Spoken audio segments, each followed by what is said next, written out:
बाकी किधर गए? पापा पापा ये टाइगर दूसरा वाला मेरी गेम है मुझे अनलॉक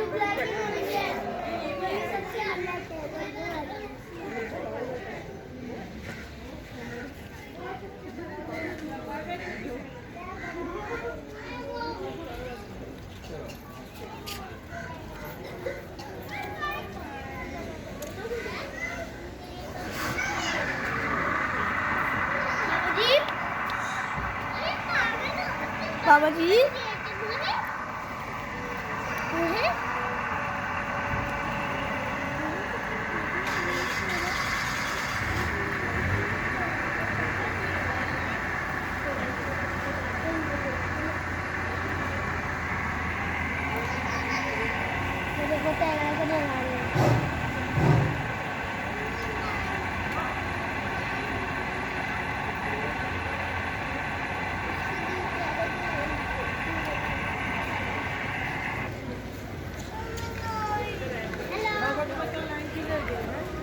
बाबा को बताओ।